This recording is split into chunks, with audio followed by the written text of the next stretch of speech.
Hello everyone, welcome to competition Roop channel. Competition Roop पर आप सभी का स्वागत है।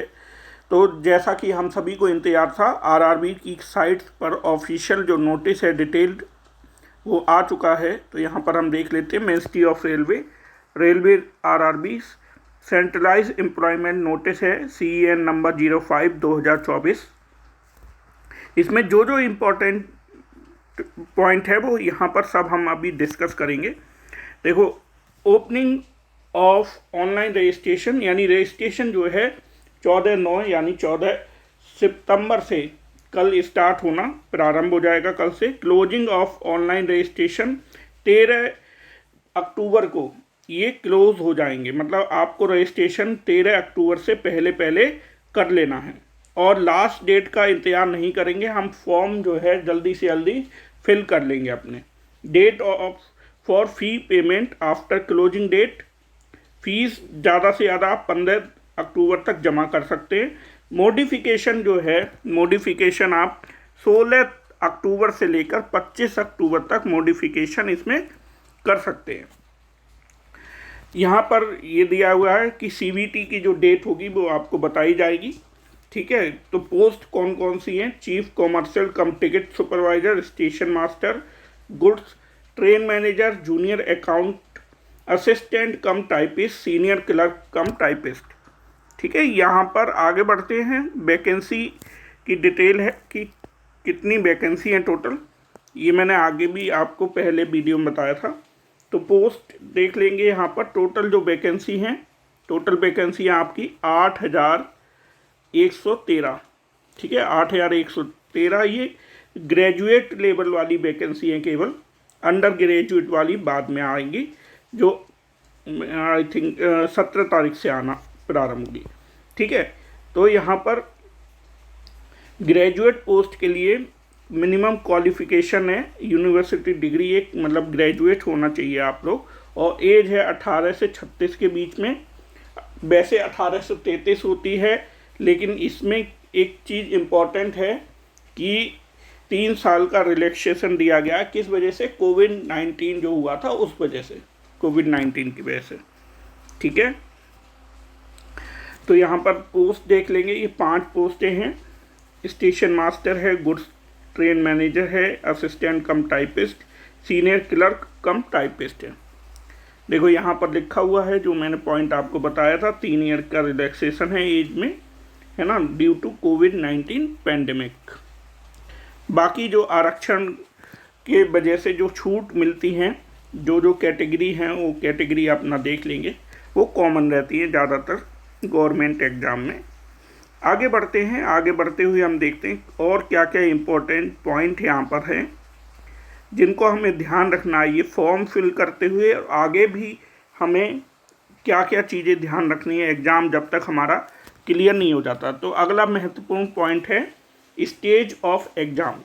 तो स्टेज ऑफ एग्ज़ाम में क्या है? CBT होगा, यानी कंप्यूटर बेस्ड टेस्ट होगा। ठीक है, और कुछ पोस्ट के लिए CBAT यानी कंप्यूटर बेस्ड एप्टीट्यूड टेस्ट होगा या टाइपिंग स्किल टेस्ट होगा, है ना। यहाँ पर जो कंप्यूटर बेस्ड एप्टीट्यूड टेस्ट है वो स्टेशन मास्टर वाली पोस्ट के लिए है। ठीक है, बाकी इसी चीज़ को आगे भी डिफाइन किया गया, मैं आपको दिखाऊंगा अभी। जितनी भी हमारा ये CBT है, CBT 2 स्टेज में होगा। एक CBT 1 होगा और एक CBT 2 होगा, यानी कंप्यूटर बेस्ड टेस्ट 1 और 2। तो 1 में अगर आप क्वालिफाई करते हो तो आपको मौका मिलेगा CBT सेकेंड स्टेज में जाने का। ठीक है, और उसमें यहाँ पर इम्पोर्टेंट क्या है कि CBT 1 में एक पोस्ट के लिए 15 कैंडिडेटों को CBT 2 में अलाउ किया जाएगा। CBT 2 में निगेटिव मार्किंग भी है, 1/3 है। ठीक है, 1/3 निगेटिव मार्किंग है। जनरल इंस्ट्रक्शन हैं बाकी। ये बहुत लंबा चौड़ा आपका एक नोटिफिकेशन होता है। इसमें इम्पोर्टेंट जो पॉइंट हैं वो यहाँ पर हम देखेंगे। पोस्टिंग तो पोस्टिंग में क्या है, आप वैसे तो ये ऑल इंडिया की सर्विस होती है, लेकिन इसमें NTPC में आप अपने RRB को भरें। जो RRB है उस आरआरबी को भरना है आपको। इसीलिए इसमें देखो यहाँ पर कहा गया है, कैंडिडेट्स को एडवाइस दी गई है कि भाई अपना आरआरबी, रेलवे रिक्रूटमेंट बोर्ड, जैसे आपको चंडीगढ़ के आसपास नौकरी करनी है तो आरआरबी चंडीगढ़ का फॉर्म भरेंगे, कोलकाता करनी है तो कोलकाता की भरे, इसी हिसाब से अपने हिसाब से देखकर आपको ये फिल करनी है। लेकिन ध्यान रखना है कि आरआरबी बहुत ध्यान से भरना, जहां आप नौकरी करना चाहते हो तो वो आरआरबी ही सिलेक्ट करें, ठीक है। एससी और एसटी कैंडिडेट के लिए फ्री स्लीपर क्लास रेलवे पास मिलेगा, तो उस समय फॉर्म भरते समय आपको ध्यान रखना पड़ेगा, उसमें आपको सर्टिफिकेट जमा करना पड़ेगा और ये बताना भी पड़ेगा। फिर है वैकेंसीज़ कितनी हैं, तो वैकेंसीज़ की लिस्ट हमने ऊपर भी देखी थी, ठीक है। मेडिकल जो स्टैंडर्ड्स हैं वो यहाँ पर डिटेल में दिए गए हैं। और इसके बाद जो है वो जो सबसे इम्पॉर्टेंट चीज़ है जो मैं आपको आगे बताने आ रहा हूँ, नेशनल जो सिटीजनशिप है वो तो सिटीजन ऑफ इंडिया हो, नेपाल, भूटान, ये तो कॉमन सी चीज़ें हैं। एज लिमिट, यहाँ पर एज लिमिट देख लेते हैं, एज लिमिट क्या है और एज लिमिट किस डेट को देखी जाएगी। एज लिमिट है यहाँ पर देखो 1/1/2025 यानी 1 जनवरी 2025 को ये अपर एज और लोअर एज को देखा जाएगा। एज ग्रुप क्या है, 18 से 36 साल, यानी कम से कम 18 वर्ष होनी चाहिए एज और मैक्सिमम 36 साल होनी चाहिए। Upper age limit date of birth इसमें बताई गई कि इससे पहले जन्म नहीं हुआ हो। अपर एज कितनी है, अनरिजर्व और ईडब्ल्यूएस में 1989 से पहले जन्म नहीं होना चाहिए आपका, और ओबीसी में 1986 और एससी एसटी में 1984 से पहले नहीं होना चाहिए। और लोअर लिमिट है मतलब 2007 के बाद आपका जन्म नहीं हुआ हो, ठीक है। बाकी और जो रिलैक्सेशन है वो जो कैटेगरी है उसके अकॉर्डिंग आपको मिलेगा ही, गवर्नमेंट रूल्स के अकॉर्डिंग, यहाँ पर उसको देख लेंगे। आगे मैं आपको यहाँ पर बताने जा रहा हूँ कि इसका एग्ज़ाम पैटर्न क्या होगा और सिलेबस कैसे है, ठीक है। सिलेबस, एजुकेशन क्वालिफ़िकेशन देख लेते हैं। एजुकेशन क्वालिफ़िकेशन वही ग्रेजुएट है मेन, तो कि ग्रेजुएट लेवल की है तो ग्रेजुएट होना चाहिए। फ़ीस के बारे में बताएं तो फ़ीस है अनरिजर्व कैटेगरी के लिए 500 रुपीज़ है और अदर कैटेगरीज़ के लिए 250 रुपये फ़ीस यहाँ पर रखी गई है, जो रिफंडेबल होगी। आरआरबी एनटीपीसी के एग्ज़ाम में रिफंड हो जाती है, ठीक है। मोड ऑफ पेमेंट जो है वो क्या है, आप ऑनलाइन कर सकते हैं। Closing date and time of fee payment, closing date होगी 15 अक्टूबर तक आपको फ़ीस सबमिट करनी पड़ेगी, वरना अदरवाइज़ आपका फॉर्म क्या हो जाएगा, रिजेक्ट हो जाएगा, ठीक है। नेक्स्ट है जो अगला है रिजर्वेशन वगैरह के बारे में ही डिटेल यहाँ पर दी गई हैं। उसके आगे देख लेते हैं ईडब्ल्यूएस के बारे में है,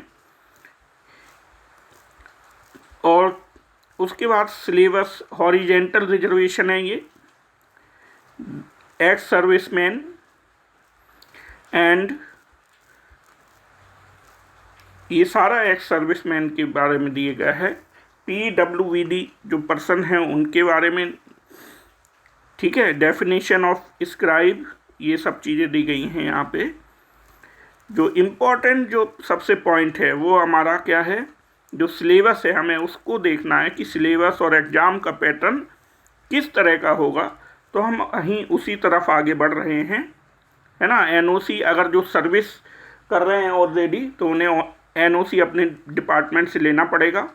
रिक्रूटमेंट प्रोसेस, रिक्रूटमेंट प्रोसेस क्या है, ओनली सिंगल ऑनलाइन एप्लीकेशन आपको भरनी पड़ेगी जो आरआरबी की साइट पे आपको मिलेगी, ठीक है। और स्टेज 1 देखो, अब यहाँ पर हम देखते हैं, हमने बताया कि भाई 2 स्टेज में ये एग्ज़ाम कंडक्ट करवाया जाएगा।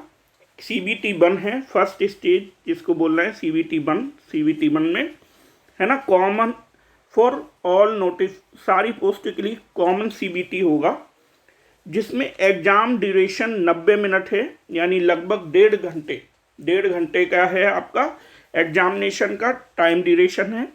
इसमें टोटल नंबर ऑफ क्वेश्चन होंगे 100 क्वेश्चन आएंगे जो आपको 90 मिनट में करने हैं। इसमें क्या क्या आएंगे और हर क्वेश्चन कितना का 1 मार्क्स का होगा। जनरल अवेयरनेस के 40 क्वेश्चन होंगे, मैथ के 30 और रीजनिंग के 30 क्वेश्चन होंगे। इस तरह से 40 30 30 टोटल 100 क्वेश्चन होंगे और जो आपको करना है कितने मिनट में, 90 मिनट में करना। तो ये CBT 1 में है। CBT 2 में थोड़ा सा डिफरेंस आ जाता है, उसको भी हम देखेंगे। तो CBT 1 में अगर एक चीज़ और है इम्पोर्टेंट कि निगेटिव मार्किंग है, और निगेटिव मार्किंग 1/3 निगेटिव मार्किंग है। यहाँ पर ये दिया गया है, there will be negative marking 1/3। ठीक है, तो रॉन्ग आंसर के लिए 1/3 मार्क्स काट लिए जाएंगे। तो CBT 1 में जब आपकी नॉर्मलाइजेशन हो जाएगा, क्योंकि कई फॉर्म बहुत ज़्यादा भरे जाएंगे इसमें, और फॉर्म भरने की वजह से क्या होगा, कई शिफ्ट में एग्जाम होगा। तो नॉर्मलाइजेशन होगा पहले स्कोर का, और उसी के आधार पर क्वालिफाई कराया जाएगा स्टेज 2 CBT के लिए, है ना, मेरिट बनेगी उसकी। और ये यहाँ पर जो है दिया गया है सिलेबस की, इसमें क्या क्या क्या चीज़ें पूछी जाएंगी। नंबर सिस्टम, जैसे मैथ है, मैथ में number system, decimal, fraction. Reasoning में analogies, number, alphabetical series. General awareness में हिस्ट्री, पॉलिटी, ज्योग्राफी, ये सारी ही चीज़ें यहाँ पर दी गई हैं। मिनिमम परसेंटेज ऑफ मार्क्स है इन वेरियस कैटेगरी, यानी कम से कम इतने नंबर आपको लाने ही होंगे, तभी आपको मेरिट में चयन किया जाएगा। ठीक है, सेकंड स्टेज है कंप्यूटर बेस्ड टेस्ट है।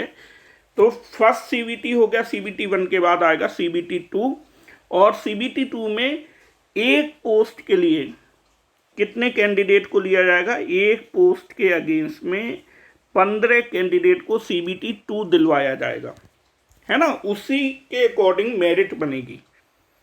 ठीक है, तो CBT 2 जो है आपका, अब ये CBT 2 जो होगा, इसमें एग्ज़ाम किस तरह से होगा कंप्यूटर बेस्ड ही।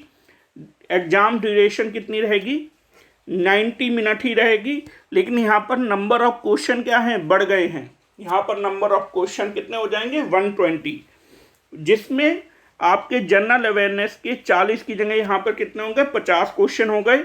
मैथ के 30 की जगह 35 हो गए। जनरल रीजनिंग के आपके 30 की जगह 35 क्वेश्चन हो गए। तो ये डिफरेंट है CBT 1 और CBT 2 में, ये अंतर है यहाँ पर जो आपको दिख रहा है।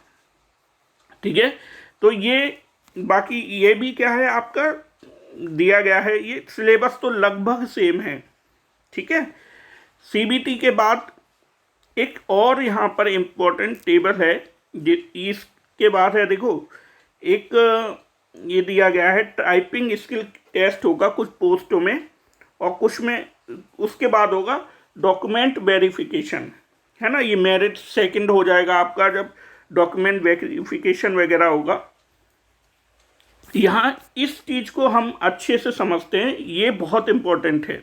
ये है क्या, समरी है, एक तरह की समरी ऑफ वेरियस स्टेज। देखो जो पोस्ट है, पोस्ट के अकॉर्डिंग कुछ चीज़ें हैं। कॉमन CBT 1 तो सभी के लिए होगा, फिर CBT 2 के लिए क्वालिफाई कराया जाएगा आपको, ये भी कॉमन है। लेकिन 2 पोस्ट ऐसी हैं जिसमें टाइपिंग स्किल टेस्ट भी होगा। कौन कौन सी पोस्ट हैं ये, सीनियर क्लर्क कम टाइपिस्ट है, जूनियर अकाउंटेंट असिस्टेंट कम टाइपिस्ट है। थर्ड स्टेज हो गई है स्किल टेस्ट जिसको बोला गया है। और स्टेशन मास्टर के लिए CBAT यानी कंप्यूटर बेस्ड एप्टीट्यूड टेस्ट होगा। ठीक है, ये स्टेशन मास्टर के लिए है।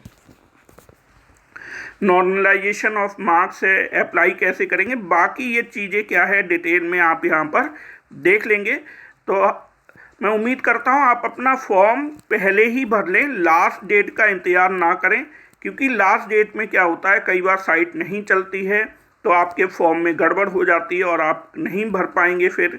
इसलिए आपको ध्यान रखना है कि पहले से पहले आप जितना जल्दी हो सके अपना फॉर्म फिल कर लें, है ना। लास्ट डेट का इंतज़ार नहीं करें और तैयारी को अपनी पूरी जी और जान से लग जाएं। इस सरकारी नौकरी पाने का ये बहुत अच्छा अवसर है, वैकेंसी काफ़ी अच्छी है। ठीक है, तो ज़्यादा लेट ना करें, फॉर्म भर दें और तैयारी में लग जाएं।